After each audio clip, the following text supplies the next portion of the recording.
Dear students, स्वागत है आपका अपने यूट्यूब चैनल मनोहारी मैथ्स में। आइए इस वीडियो में हम लोग गुणनखंड से संबंधित कुछ व्यंजकों का गुणनखंड करना सीखते हैं। प्रीवियस वीडियो में सारो गुणनखंड और 1, 2 या 3 पदों में से उभयनिष्ठ ज्ञात करने की विधि हम लोग सीखे थे।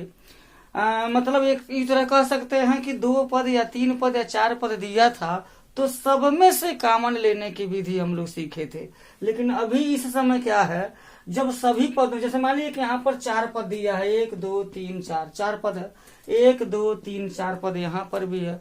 तो जब चारों पदों में से कोई पद कॉमन नहीं हो पाएगा और गुणनखंड हमको करना ही करना है तो फिर क्या करेंगे हम। तो इस पर विचार करने की बात है। तो क्या करते हैं, समूह बना लेते हैं। प्रारंभ में एक समूह बनाते हैं, लेकिन जब आप कोष्ठक का प्रयोग करके समूह बनाएंगे, लेकिन जब आप अभ्यस्त हो जाएंगे, जब जानकारी हो जाएगी तो आप वैसे ही जान जाएंगे किनको किनको एक साथ रख करके एक समूह बनाएंगे ताकि हमारा गुणनखंड संभव हो जाएगा। तो यहाँ देखिए x² + xy है। अगर इसको हम कॉमन एक समूह बना लेते हैं, 8x + 8y है, इसको एक दूसरा समूह बना लेते हैं। समूह बन गया। अब इस समूह में देखेंगे कि क्या उभयनिष्ठ है। तो इसमें देखिए x उभयनिष्ठ है, x कॉमन ले सकते हैं और बड़ी आसानी के साथ आप जान जाएंगे कि x कॉमन लिया गया है तो यहाँ पर क्या बचेगा, भागफल क्या आएगा। न समझ में आए तो x² + xy में x उभयनिष्ठ है तो x² में x का भाग दे लीजिए, जो भागफल आएगा x आ जाएगा। प्लस है xy में x का भाग देंगे तो x कट जाएगा, y बचेगा, y लिख दिया जाएगा। बस इतना ही हमको सीखना है, इसके अतिरिक्त हमको ज्यादा दिमाग लगाने की जरूरत नहीं है। यहाँ पर हो जाएगा 8x + 8y है। तो क्या है, यहाँ 8 यहाँ है, 8 यहाँ है, तो 8 कॉमन है, कॉमन ले लेंगे तो x + y आ जाएगा। अब एक तीसरी लाइन भी शुरू होगी, ध्यान दीजिएगा। अब ये जो सब में से कॉमन लेने की बात थी, सभी पदों में से कॉमन लेने की जो बात थी वो यहाँ आ गई है। देखिए यहाँ 4 पद था, 4 पद से अब 2 पद हो गए। यहाँ 1 पद यह, 1 पद यह, द्विपदी व्यंजक हुआ। जब द्विपदी व्यंजक हो गया तो इसमें देखेंगे कि यहाँ x + y यहाँ भी है, x + y यहाँ भी है, तो x + y इसका सारो गुणनखंड हो गया। सारो गुणनखंड हो गया तो उसको पुनः हम कॉमन लेंगे। तो x + y सारो गुणनखंड है, कॉमन लेंगे, कोष्ठक में बंद कर देंगे। फिर दूसरा कोष्ठक शुरू हो जाएगा। चूंकि ये तो सारो गुणनखंड है तो किनारे लिखेंगे, कोष्ठक शुरू करेंगे। अब इस पूरे पद में इस जो सारो गुणनखंड है उससे भाग देंगे। तो भाग देंगे तो x + y से x + y कैंसिल हो जाएगा। मैं कैसे काट रहा हूँ देख लीजिएगा, x × x + y बटे x + y। ये पहला वाला पद रहा, ये सारो गुणनखंड हुआ। मैं कह रहा हूँ इसमें आप इसका भाग दीजिए, तो भाग देंगे तो कटेगा कि नहीं कटेगा, बिल्कुल कट जाएगा, x बचेगा, यहाँ x हो जाएगा। प्लस है तो प्लस, इतने की गणित हो गई। अब प्लस है तो प्लस, अब इसमें x + y का भाग देंगे तो कैंसिल हो जाएगा, क्या बचेगा, 8 बच जाएगा। यही आंसर हो जाएगा हमारा। इस तरीके से ये एक पहला सवाल है नमूना के रूप में, जिसको हम कोष्ठक बना करके, समूह बना करके, कोष्ठकों का प्रयोग करके गुणनखंड किया जा रहा है। प्लीज इसका आप ध्यान रखेंगे। आइए देखते हैं, क्वेश्चन इधर भी है। यहाँ देखेंगे 15xy - 6x को एक कोष्ठक में कर देता हूँ, 5y - 2 को दूसरे कोष्ठक में कर देता हूँ। समूह बन गया। समूह बनाने की जरूरत क्यों पड़ी है, क्योंकि पहले पद से लेकर के चतुर्थ पद तक कोई भी ऐसा अंक या कोई भी ऐसी संख्या नहीं है या कोई ऐसा अक्षर नहीं है जो सब में से कॉमन लिया जा सके। इसी वजह से समूह बना करके गुणनखंड करने की बात आ रही है। तो यहाँ पर देखिएगा 15xy - 6 हो गया। तो क्या करेंगे, यहाँ उभयनिष्ठ हम छाटेंगे। ये 15 है और ये 6 है। 15 और 6 का जो मौसा होगा, कौन सी ऐसी संख्या है जो 15 और 6 को दोनों को काट सकती है, तो क्या होगी, 3 होगी। 3 और यहाँ पर x है, यहाँ x है तो x हो जाएगा। बस यही हम कॉमन ले सकते हैं यहाँ। तो 3 पचे हो जाएगा 15, x से कट गया, 5y हो जाएगा। ये माइनस है तो माइनस हो जाएगा। 6x में 3x का डिवाइड करेंगे तो x से x कैंसिल हो जाएगा। 3 दूना 6, यहाँ पर 2 हो जाएगा। 5y ऋण 2 हो गया। अब यहाँ पर धन है, धन लिख दिया। 5y ऋण 2 यहाँ है, इसमें क्या कॉमन ले लेंगे? 5 इधर है तो इसमें 2, 5 और 2 में तो कोई कॉमन नहीं हो पाएगा। y है, यहाँ पर y है ही नहीं तो y को भी कॉमन नहीं ले सकते। तो जहां कुछ भी कॉमन नहीं है, जहां कुछ भी कॉमन नहीं है वहां पर एक कॉमन है, क्योंकि एक ऐसी संख्या है, अंक है जो सभी संख्याओं को डिवाइड कर देती है। तो एक यहाँ पर लिख दिया जाएगा। एक कॉमन आपने लिया, 5y में 1 से भाग देंगे तो 5y आ जाएगा। 2 में जब 1 का भाग देंगे तो 2 ही आ जाएगा। मैं पैटर्न पर चल रहा हूँ, नहीं तो कोई जरूरत नहीं है आपको ऐसा कहना कि 5y में 1 का भाग दीजिए, 2 में 1 का भाग दीजिए। शुरुआत है इसलिए बताया जा रहा है। जब आप अभ्यस्त हो जाएंगे तो कोई दिक्कत नहीं आएगी। अब देखिए यहाँ 5y माइनस 2, 5y माइनस 2, यहाँ 4 पद था, 2 पद हो गया। वो भी इन दोनों पदों में 5y माइनस 2 उभयनिष्ठ है, तो 5y माइनस 2 लिखेंगे।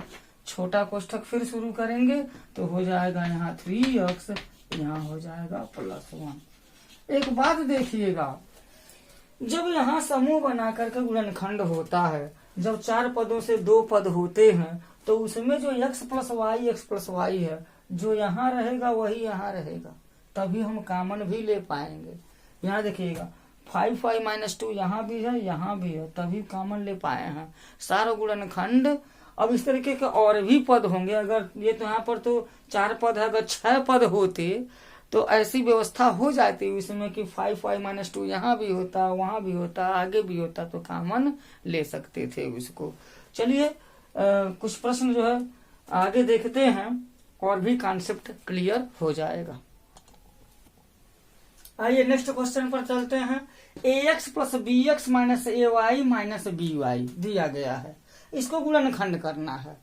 तो सबसे पहले तो मैं ये देख पा रहा हूं यहाँ, अगर ax प्लस bx को एक साथ कर लिया जाए और माइनस ay माइनस by को एक साथ करना चाहें तो यहाँ माइनस है, जब कोष्ठक लगाएंगे तो ay प्लस by हो जाएगा। क्यों?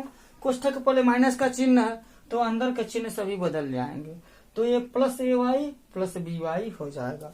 अब यहाँ देखेंगे ax प्लस bx, यहाँ x उभयनिष्ठ है तो x लिखेंगे, a प्लस b आ जाएगा। यहाँ y कॉमन ले लेंगे तो a प्लस b आ जाएगा। अब a प्लस b पुनः जब कॉमन लेंगे, अब तो समझ में आ गया होगा, इसलिए थोड़ा सा स्पीड पकड़ लिया जाए तो अच्छा रहेगा। ये क्लियर हो गया। अब यहाँ पर देखिए चौथे वाले में, चौथे में अगर हमें देखा तो ये PQ है, यहाँ पर Q है। ऐसा करते हैं 15PQ प्लस 9Q को एक साथ कर देते हैं, 25P प्लस 15 को एक साथ कर सकते हैं। ऐसा है। ऐसा क्यों है? योग के क्रम विनिमय नियम का पालन होता है यहाँ। जैसे 4 धन 5 बराबर 9 तो 5 धन 4 बराबर 9, तो 4 धन 5 बराबर 5 धन 4। मतलब 2 या 2 से अधिक संख्याओं के जोड़ने में उनके क्रम का कोई प्रभाव नहीं पड़ता है। इस वजह से हम इसको किसी भी तरीके से किसी भी रूप में लिख सकते हैं, किसी के साथ लिख सकते हैं यहाँ। अब देखिए जो सुटेबल होगा वही लिखेंगे। ये 15 है, ये 9 है, तो उभयनिष्ठ क्या मिल जाएगा हमको? 3 मिल जाएगा। 3 तरीके 9, 3 5 15। यहाँ Q है तो Q उभयनिष्ठ है, कॉमन ले लेंगे तो 3 5 15, 5 हो जाएगा, P हो जाएगा। और प्लस 3 तरीके 9, Q से Q कट जाएगा तो 3 हो जाएगा, 5P धन 3। अब देखिए आगे यहाँ सारा गुणनखंड के रूप में 5P प्लस 3 आया है, आगे भी 5P प्लस 3 ही आएगा। ये भविष्यवाणी है, बिल्कुल उतना आएगा। जैसे देखिए 25P है धन 15 है यहाँ, तो क्या कॉमन ले सकते हैं? 25 और 15 का मौसा 5 हो जाएगा। जैसे 5 गुणे 5 3 गुणे 5 तो 5 उभयनिष्ठ हो गया। कई तरह से समझ सकते हैं उसको, या वैसे भी तुक्का पहाड़ा हमको याद है तो 5 × 5 = 25, 5 × 3 = 15। इसीलिए कहा जाता है 1 से लेकर के 20 तक का, कम से कम 20 तक का पहाड़ा बिल्कुल कंठस्थ कर लीजिए। गुणनखंड में भी काम आएगा, वर्ग में काम आएगा, वर्गमूल में काम आएगा, बहुत जगह काम आएगा। तो 5 हो गया। पी इसमें उभयनिष्ठ है ही नहीं। अब 25 पी में 5 से भाग देंगे तो 5 × 5 = 25, 5 पी हो जाएगा। और 15 में 5 का भाग देंगे तो 5 × 3 = 15, 3 आएगा। देखिए 5p + 3 आ गया।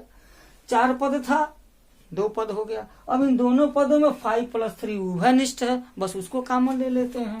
तो यहाँ 5p + 3 कॉमन हो गया तो बचेगा क्या, यहाँ 3q + 5 बच जाएगा।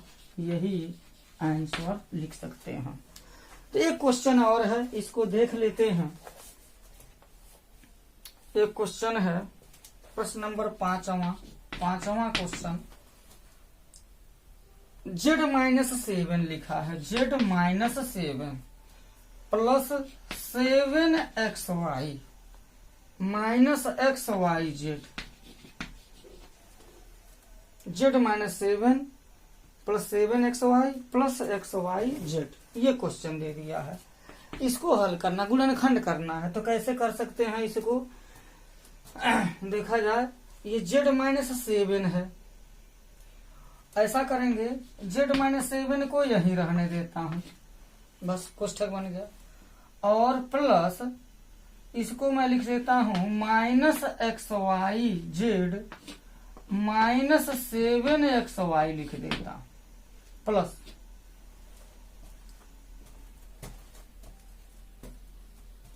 कोष्ठकों का प्रयोग कर दिया है।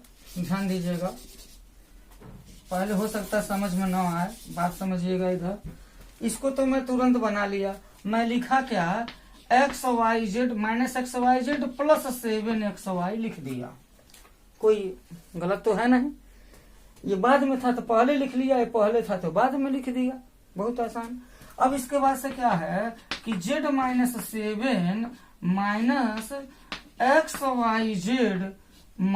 - 7xy समूह बना लिया, एक समूह में रख लिया। अंतर क्या आ गया, कोष्ठक के पहले माइनस लगाया तो अंदर के चिन्ह सब चेंज हो जाएंगे। माइनस है तो प्लस हो जाएगा, प्लस है तो माइनस हो जाएगा, बस इतना अंतर हुआ है। अब देखिएगा, इसमें कॉमन हम क्या लें, Z - 7 है, इसमें कॉमन तो कुछ दिख नहीं रहा है, नहीं दिख रहा है तो 1 है ना, 1 तो हर जगह उपस्थित है। ये हो जाएगा Z - 7 माइनस, यहाँ देखिए xy इधर भी है, xy इधर भी है। 7 इसमें है, 7 इसमें है नहीं। Z इसमें है, Z इसमें है नहीं। देख करके तुरंत पता चल जाएगा कि इसका उभयनिष्ठ क्या है। उभयनिष्ठ इसका है xy। xy जब उभयनिष्ठ लेंगे तो क्या हो जाएगा, यहाँ Z हो गया, यहाँ माइनस हो गया, यहाँ 7 हो गया। अब पुनः जब इसको हम गुणनखंड करेंगे, देखिए 4 पद थे, 4 पद से 2 पद हो गया। अब इनसे हमको Z - 7 उभयनिष्ठ दिख रहा है तो क्या करें, Z - 7 पुनः कॉमन लेंगे तो क्या हो जाएगा, यहाँ 1 आएगा, 1 लिखेंगे, माइनस xy है तो xy हो जाएगा। यहाँ पर आंसर लिख सकते हैं। तो प्यारे बच्चों, exercise 14.1 factor NCERT class 8 mathematics का ये चैप्टर रहा। कोशिश ये किया गया है कि गुणनखंड का जो कॉन्सेप्ट है वो आपको समझ में आ जाए। 3 तरह के गुणनखंड यहाँ पर हुए हैं, लगभग 3 तरह नहीं, दो तरह के। एक तो ये हो गया कि सारा गुणनखंड पता किया गया, 3 तरह के प्रश्न हुए हैं। और फिर जो है 2 या 2 से अधिक पद दिए रहेंगे तो सब में से जो है एक सारा गुणनखंड को कॉमन लेकर के गुणनखंड करना।